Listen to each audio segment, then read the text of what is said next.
My dear friends, পোনপ্ৰথমতে মই মোৰ YouTube channel ৰয় English learning academy লৈ সকলোকে স্বাগতম জনাইছো। আজি মই আপকামিং আসাম টেটৰ বাবে আনেটি খুবেই গুৰুত্বপূৰ্ণ ভিডিঅ' লৈ আহিছো চাইল্ড ডেভেলপমেন্ট এণ্ড পেডাগজি অৰ্থাৎ CDPৰ ওপৰত। তো আপোনালোকে জানে মই অলৰেডি ইংলিছৰ দুখন পেপাৰৰে আটাইকেইটা টপিক কভাৰ কৰিছো। তাত ইংলিছ গ্ৰামাৰ, ইংলিছ পেডাগজিৰ ওপৰত আটাইকেইটা ভিডিঅ' প্ৰস্তুত কৰিছো। কোনোবাই যদি সেই ভিডিঅ'বোৰ চোৱা নাই, ভিডিঅ'ৰ ডেছক্ৰিপশ্যনত লিংক পাব, নাইবা ইউটিউবত গৈ ৰয় ইংলিছ লাৰ্নিং একাডেমি চাৰ্চ কৰি কাইণ্ডলি মোৰ চেনেলটো ছাবস্ক্ৰাইব কৰিব আৰু বেল আইকনটো প্ৰেছ কৰি ৰাখিব। তাৰপিছত প্লেলিষ্টত গৈ আপোনালোকে আপোনালোকৰ প্ৰয়োজনীয় ভিডিঅ'বোৰ চাব পাৰিব। তো বলা আমি পলম নকৰি আৰম্ভ কৰোঁ আজিৰ ভিডিঅ'টো। আজিৰ ভিডিঅ'টোত মই শিকাবলৈ যত্ন কৰিম major laws of learning with their educational implications, শিকনৰ প্ৰধান নীতিসমূহ আৰু সেইবোৰৰ শৈক্ষিক আৱাস। খুবেই ইম্পৰ্টেণ্ট টপিক হয়। ইয়াৰ পৰা এটা দুটা কোৱেশ্চন অৱশ্যই কমন পাব।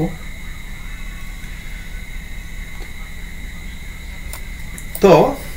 প্ৰথমে আমি জানি লওঁ যে মনোবৈজ্ঞানিক থৰ্ণ্ডাইক নামৰ যিজন মনোবৈজ্ঞানিক আছিল, তেওঁ কি কৰিছিল, শিকনৰ প্ৰধান তিনিটা নীতিৰ কথা উল্লেখ কৰিছে। শিকনৰ বহু কেইটা নীতি আছে, কিন্তু তাৰে ভিতৰত থৰ্ণ্ডাইকৰ যি তিনিটা নীতি আছে সেই নীতি তিনিটা খুবেই গুৰুত্বপূৰ্ণ। এই নীতি তিনিটাৰ পৰা কোৱেশ্চন পাবই পাব। তো তেওঁ উল্লেখ কৰা নীতি তিনিটা কি কি আছিল? তেওঁ উল্লেখ কৰা নীতি তিনিটা আছিল ফলাফলৰ নীতি, ল অফ ইফেক্ট, নাম্বাৰ 2 প্ৰস্তুতিৰ নীতি, ল অফ ৰেডিনেছ, নাম্বাৰ 3 অনুশীলনৰ নীতি মানে ল অফ এক্সাৰচাইজ। তো এই তিনিটা নীতি আমি এতিয়া ডিটেইলছ আলোচনা কৰিবলৈ লওঁ। তো প্ৰথম আমি আলোচনা কৰিম ফলাফলৰ নীতি। ফলাফলৰ নীতিনো কি? Law of effect. তাৰে কেইবাটা ইম্পৰ্টেণ্ট পইণ্ট মই আপোনালোকৰ বাবে লৈ আহিছোঁ। এই পইণ্টবিলাক ভালকৈ মনত ৰাখিব। আৰু মই বাৰে বাৰে কৈছোঁ যে আপোনালোকে থিয়ৰীৰ ওপৰতো গুৰুত্ব দিয়ক, MCQৰ ওপৰত ইমান গুৰুত্ব নিদিব। কাৰণ থিয়ৰী যদি আপুনি ভালকৈ নাজানে, MCQৰ ওপৰতে যদি ইমান গুৰুত্ব দিয়ে, তেন্তে আপোনাৰ বহুত কথা MCQ চাব, কিন্তু থিয়ৰী আগতে ভালকৈ কমপ্লিট কৰাৰ পিছত MCQ চাব। কাৰণ থিয়ৰী জনা থাকিলে বহুত আপোনাৰ নতুন কথা আয়ত্ত হ'ব। তো বলা আমি আৰম্ভ কৰোঁ ফলাফলৰ নীতি। ফলাফলৰ নীতিনো কি? নাম্বাৰ 1 পইণ্ট আছে, এই নীতি মতে শিক্ষণ কাৰ্য ফলাফলৰ ওপৰত নিৰ্ভৰশীল। এই নীতি মতে শিক্ষণ কাৰ্য কিহৰ ওপৰত নিৰ্ভৰশীল? ফলাফলৰ ওপৰত নিৰ্ভৰশীল। ফলাফলৰ ওপৰত নিৰ্ভৰশীল মানে যেতিয়া এজন শিক্ষাৰ্থীয়ে কোনো এটা কাম কৰাৰ পিছত তেওঁ ফলাফলটো ভাল পাব, তেতিয়া তাৰ আগ্ৰহ বাঢ়ি যাব, আৰু যেতিয়া তেওঁ ভাল ফল নাপাব তেতিয়া তাৰ আগ্ৰহটো কমি আহিব।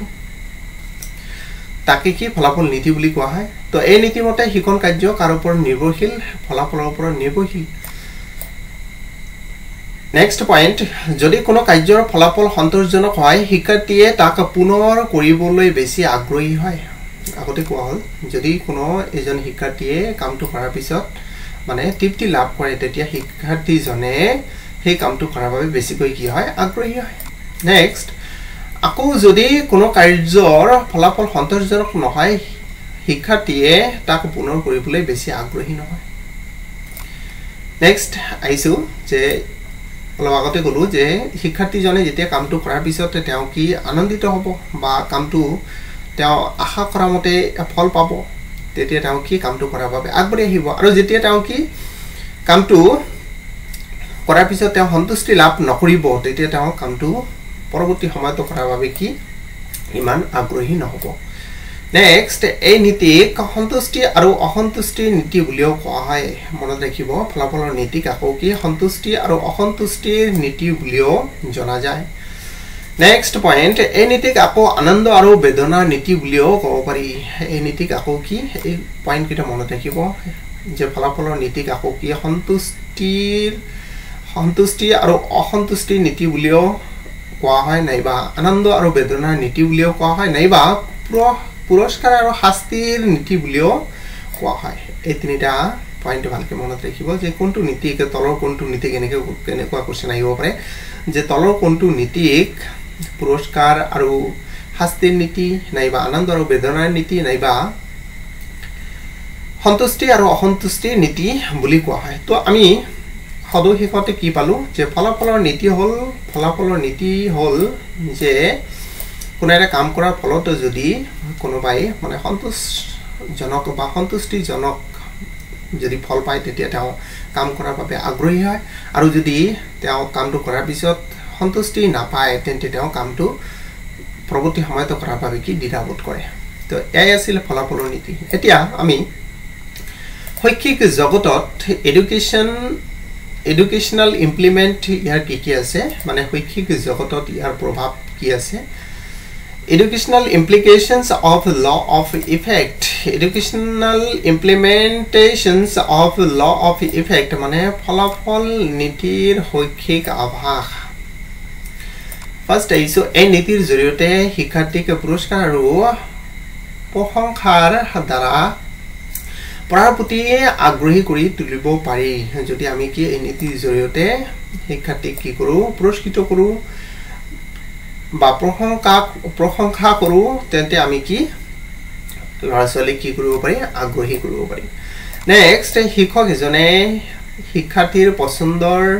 বা আনন্দৰ বিষয়বস্তু আলোচনাৰ জৰিয়তে শ্ৰেণী কোঠাত সিহঁতৰ মনোযোগ বঢ়াব পাৰে শিক্ষকজনে যেতিয়া কি কৰিব লৰাছলিয়ে যিবোৰ কি কৰে বিষয়বস্তু পছন্দ কৰে সেইবোৰ পছন্দৰ বিষয়বস্তু লৈ যদি পাঠদান কৰে তেন্তে তেওঁ কি কৰিব পাৰিব শিক্ষকজনে লৰাছলিৰ মনোযোগ কি কৰিব পাৰিব শ্ৰেণী কোঠাত মনোযোগ বঢ়াব পাৰিব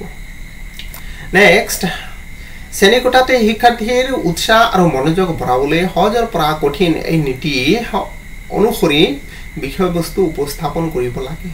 তো শিক্ষকজনে যেতিয়া কি কৰিব শ্ৰেণী কোঠাত পাঠদান কৰাৰ সময়ত তেওঁ সহজৰ পৰা কঠিন এটা কি আছে নীতি আছে সেই নীতিমতে কি কৰিব লাগে সহজৰ প্ৰথমতে লৰাছলিক সহজ বস্তু শিকাব লাগে তাৰ পিছত লাহে কঠিন বস্তু শিকাব লাগে নহলে কি আগতে যদি কঠিন বস্তুৰ পৰা সহজ বস্তু লৈ যোৱা হয় তেন্তে কি আগতে কঠিন বস্তু চাই সিহঁতে একোই মানে বুজি নাপাব তেতিয়া কি তাৰ মনোযোগৰ উৎসাহ নাইকিয়া হৈ যাব তো একেটা আছিল এডুকেশনাল ইমপ্লিকেশনস মানে ফলাফল নীতিৰ শৈক্ষিক দিশ বা শৈক্ষিক আভাস নেক্সট আইছো তো এই আছিল ফলাফল নীতি নেক্সট আইছো নেক্সট নীতিটো হল প্ৰস্তুতিৰ নীতি মানে ল অফ ৰেডিনেস প্ৰস্তুতিৰ নীতিনো কি এই নীতিয়ে শিক্ষণৰ ক্ষেত্ৰত প্ৰস্তুতিৰ ওপৰত গুৰুত্ব দিয়ে এই নীতিয়ে কি শিক্ষণৰ ক্ষেত্ৰত কিহৰ ওপৰত গুৰুত্ব দিয়ে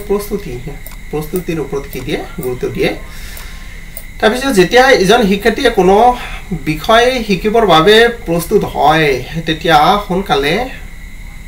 ভালদৰে বিষয়টো শিকিব পাৰে তো এই নীতিমতে যে কোনো এজন শিক্ষাৰ্থীয়ে বা এজন শিক্ষকে যদি পাঠদান কৰাৰ আগতে তেওঁ ভালকৈ প্ৰস্তুতি লয় তেন্তে তেওঁ কি শ্ৰেণী কোঠাত ভালকৈ কি কৰিব পাৰিব পাঠদান কৰিব পাৰিব ঠিক তেনেদৰে লৰাছলি যদি পৰীক্ষাৰ বাবে আগতীয়াকৈ প্ৰস্তুতি লয় তেন্তে তেওঁ কি ভাল ফলাফল লাভ কৰিব পাৰিব নেক্সট ভালদৰে বিষয়টো শিকাৰ বাবে শিক্ষাৰ্থীজনে আনন্দ লাভ কৰে আৰু আগতীয়াকৈ প্ৰস্তুতি লৈ যেতিয়া শিক্ষাৰ্থীজনে মানে ষ্টুডেণ্টজনে যেতিয়া কি কৰিব ভালদৰে বিষয়টো শিকাৰ বাবে শিক্ষাৰ্থীজনে আনন্দ লাভ কৰে যেতিয়া ভালদৰে কোনো এটা বস্তু প্ৰস্তুতি লোৱাৰ পিছত মানে আগতে তেওঁ প্ৰস্তুতি লৈছে আৰু বা কোনো এটা বস্তু শিকাৰ আগতে তেওঁ তাক কি কৰিছে আগতে অধ্যয়ন কৰিছে বা আগতীয়াকৈ তেওঁ কি এই বস্তুটো জানি লৈছে তেতিয়া তেওঁ সেই বস্তুটো শিকাৰ বাবে বা সেই বস্তুটো শিকাৰ পিছত তেওঁ কি কৰিব আনন্দ লাভ কৰিব ভালদৰে বিষয়টো শিকাৰ বাবে শিক্ষাৰ্থীজনে আনন্দ লাভ কৰে নেক্সট কিন্তু যেতিয়া শিক্ষাৰ্থীজনে বিষয়টো শিকিবৰ বাবে প্ৰস্তুত নহয় তেতিয়া বিষয়টো ভালদৰে শিকিব নোৱাৰে ঠিক শিক্ষকৰ ক্ষেত্ৰত একে হ'ব যদি শিক্ষকজনে শ্ৰেণীকোঠাত পাঠদান কৰাৰ আগতে তেওঁ যদি কি বস্তু শিকাব হেতু সম্পৰ্কে যদি আগতীয়াকৈ প্ৰস্তুতি নলয় তেওঁ কি শ্ৰেণীকোঠাত ভালকৈ পাঠদান কৰিব নোৱাৰিব আৰু নিজে সন্তুষ্টি নাপাব ঠিক তেনেদৰে যেতিয়া শিক্ষাৰ্থী এজনেও কি কৰিব বিষয়বস্তু এটা শিকাৰ বাবে আগতীয়াকৈ প্ৰস্তুতি নলয় তেতিয়া তেওঁ হেতু কি ভালদৰে শিকিব নোৱাৰিব নেক্সট থৰ্নডাইকৰ মতে শিকনৰ বাবে দৈহিক আৰু মানসিক প্ৰস্তুতিৰ প্ৰয়োজন আছে থৰ্নডাইকে কৈছে যে শিকনৰ বাবে কিহৰ প্ৰয়োজন আছে দৈহিকৰ প্ৰয়োজন আছে আৰু কি মানসিক প্ৰস্তুতিৰ প্ৰয়োজন দৈহিক আৰু মানসিক এই দুটা প্ৰস্তুতিৰ কি আছে প্ৰয়োজন আছে মানে শিকিবলৈ হলে আমি কি কৰিব লাগিব দৈহিকভাৱে আৰু মানসিকভাৱে কি প্ৰস্তুতি ল'ব লাগিব তো মেইন বিষয়বস্তু কি পালো আমি যে প্ৰস্তুতিৰ নীতি হল যে কোনো এটা কাম কৰাৰ আগতে যদি আমি আগতীয়াকৈ প্ৰস্তুতি লওঁ তেন্তে কামটো আমি কি সফলভাৱে কৰিব পাৰিম আৰু কামটো কৰাৰ পিছত আমি কি আনন্দ পাম আৰু যদি আগতীয়াকৈ প্ৰস্তুতি নলওঁ কামটো কৰাৰ পিছত আমি কি সন্তুষ্টি নাপাম তো এয়াই আছিল প্ৰস্তুতিৰ নীতি এতিয়া educational implications of law of readiness এতিয়া শৈক্ষিক আভাসনো কি আছে law of readiness মানে প্ৰস্তুতি নীতিৰ এই বিষয়ে জানি লওঁ ফাৰ্স্ট পয়েন্ট লৈ গৈছো শিক্ষকে শিক্ষাৰ্থীক শিকাবলৈ যাওঁতে শিক্ষাৰ্থীৰ দৈহিক আৰু মানসিক অৱস্থাৰ কথা ভালদৰে জনা উচিত কোনে এটা বিষয়বস্তু শিক্ষকে কি কৰিব শ্ৰেণীকোঠাত পাঠদান কৰিব পাঠদান কৰাৰ আগতে শিক্ষকজনে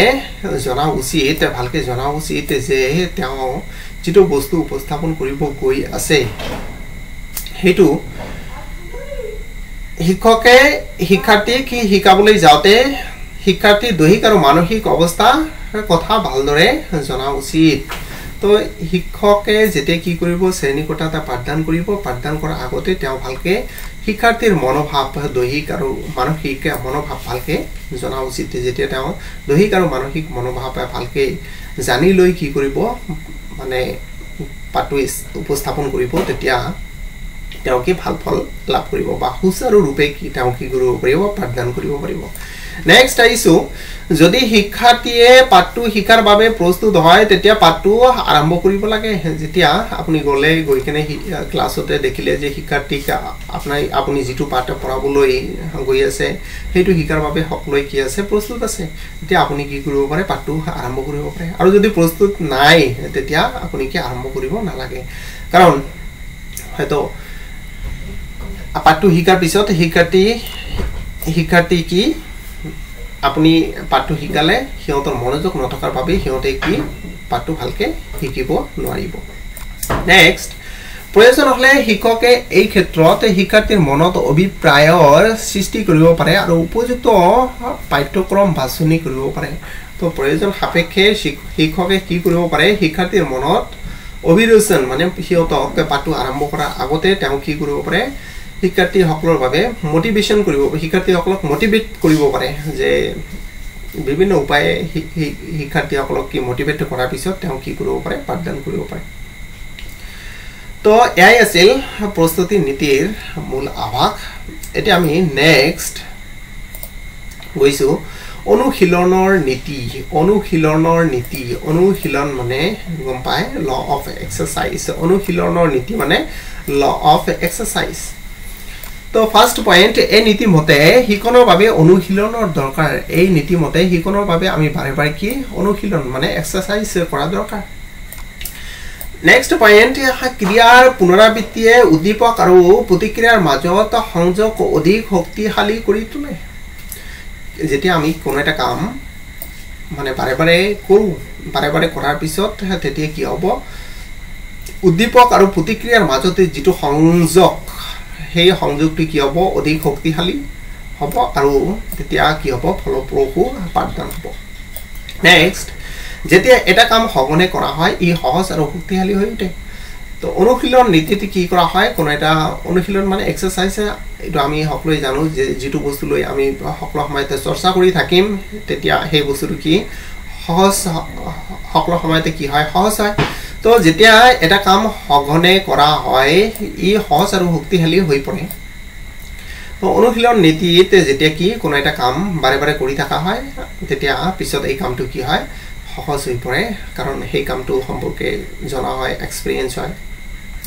নেক্সট হিকন অভিজ্ঞতা অনুশীলনৰ দ্বাৰা স্থায়ী ৰূপ দিব পাৰি হিকনৰ যেটো অভিজ্ঞতা এটো কি আমি এক্সাৰসাইজৰ জৰিয়তে স্থায়ী ৰূপ দিব পাৰি নেক্সট অনুশীলনৰ অভাৱত ই বিলুপ্তি হ'ব পাৰে কোনো এটা বস্তু আপুনি জনা বস্তু কিন্তু কি নকৰিলে এক্সাৰসাইজ নকৰিলে বাৰে বাৰে প্ৰেক্টিস নকৰিলে নকৰাৰ ফলত এদিনাখন দেখা যাব যে আপুনি এইটো কি গোটেইখিনি পাহৰি গৈছে নেক্সট অনুশীলন নীতি দুই প্ৰকাৰ অনুশীলন নীতি সাধাৰণতে কি প্ৰকাৰ দুই প্ৰকাৰ এটা হল ব্যৱহাৰৰ নীতি আৰু আনটো হল অব্যৱহাৰৰ নীতি এই দুটা মনত ৰাখিব অনুশীলনৰ নীতি কিন্তু কি প্ৰকাৰ দুই প্ৰকাৰ এটা হল ব্যৱহাৰৰ নীতি আৰু আনটো হল অব্যৱহাৰৰ নীতি নেক্সট আইছো ব্যৱহাৰৰ নীতিনো কি ব্যৱহাৰৰ নীতি মতে যেতিয়া পৰিস্থিতি আৰু প্ৰতিক্ৰিয়াৰ মাজত সংশোধিত সম্বন্ধ স্থাপন কৰা হয় তেতিয়া আনবৰ অৱস্থা একেই থাকি সংযোগৰ শক্তি বৃদ্ধি পায় যেতিয়া আমি কি কোনো এটা বস্তু অনুশীলন কৰি থাকিম তেতিয়া সেই দুটা বস্তুৰ মাজত মানে আমি আৰু যেটো বস্তু অনুশীলন কৰি থাকিম হেতু বস্তুৰ মাজত আমাৰ কি সংযোগটো বেছি হয় আৰু তেতিয়া আমাৰ কি হয় সেই বস্তুটো সম্পৰ্কে বেছিকৈ জনা হয় তো এটো হল ব্যৱহাৰৰ নীতি মতে যেতিয়া পৰিস্থিতি আৰু প্ৰতিক্ৰিয়াৰ মাজত সংশোধিত সম্পৰ্ক স্থাপন কৰা হয় তেতিয়া আনবৰ অৱস্থা একেই থাকিলে সংযোগ বৃদ্ধি পায় তো ব্যৱহাৰৰ নীতিত কি পালো যে ব্যৱহাৰৰ নীতি হল যে যেতিয়া আমি কি কোনো এটা বস্তু অনুশীলন কৰি থাকিম তেতিয়া আমাৰ কি সেই বস্তুটো সহজ হৈ পৰে তাৰপিছত অব্যৱহাৰৰ নীতি ইয়াৰ উলটাটো অব্যৱহাৰৰ নীতি মতে যেতিয়া পৰিস্থিতি আৰু প্ৰতিক্ৰিয়াৰ মাজত সংশোধিত সম্পৰ্ক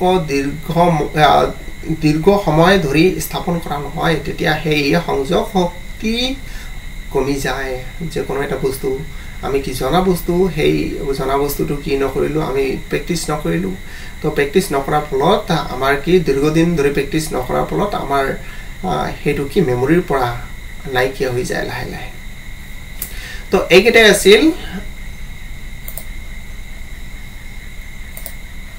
আছিল অনুশীলন নীতিৰ মূল পয়েন্ট এই পয়েন্ট কেইটা ভালকে মনত ৰাখিব এই পয়েন্টটো প্ৰতিটো পয়েন্টতে হয়তো কি হ'ব পাৰে কোৱেশ্চন হ'ব পাৰে খুব ইম্পৰ্টেন্ট পয়েন্ট মই কেৱল ইম্পৰ্টেন্ট পয়েন্ট বিলাক বাছনি কৰি লৈছো আপোনাৰ বাবে তো এতিয়া আইছো educational implications of law of exercise অনুশীলন নীতিৰ শৈক্ষিক আভাসসমূহ তো ফাৰ্স্ট পয়েন্ট হল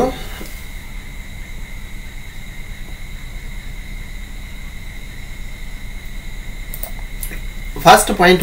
পয়েন্ট দিয়া আছে সফল প্ৰয়োগৰ বাবে ব্যৱহাৰ আৰু অব্যৱহাৰ নীতি গ্ৰহণ কৰিব পাৰি সফল প্ৰয়োগৰ বাবে আমি কোনো এটা বস্তু সফল হোৱাৰ বাবে আমি কি দুটা নীতি কি কৰিব পাৰো ব্যৱহাৰ কৰিব পাৰো নেক্সট প্ৰয়োজনীয় অথবা অধিক দৰকাৰী অভিজ্ঞতা নিখুঁতভাৱে শিকি লোৱাৰ বাবে অধিক অনুশীলনৰ ওপৰত গুৰুত্ব দিব লাগে যিবিলাক বস্তু প্ৰয়োজনীয় আৰু দৰকাৰী হেবিলাক অভিজ্ঞতা আমি যদি কি নিখুঁতভাৱে শিকি লব বিচাৰো তেন্তে আমাৰ কি অনুশীলনৰ ওপৰত কি দিয়া উচিত গুৰুত্ব দিয়া উচিত নেক্সট অদৰকাৰী আচৰণ অথবা অভিজ্ঞতা বিলুপ্তি ঘটাৰ বাবে অব্যৱহাৰ নীতি গ্ৰহণ কৰিব পাৰি যিবিলাক বস্তুৰ আমাৰ কি প্ৰয়োজন নাই যিবিলাক আচৰণৰ আমাৰ প্ৰয়োজন নাই বা অদৰকাৰী যিবিলাক অভিজ্ঞতাৰ প্ৰয়োজন নাই হেবৰ অভিজ্ঞতা আমি কি অব্যৱহাৰক নীতি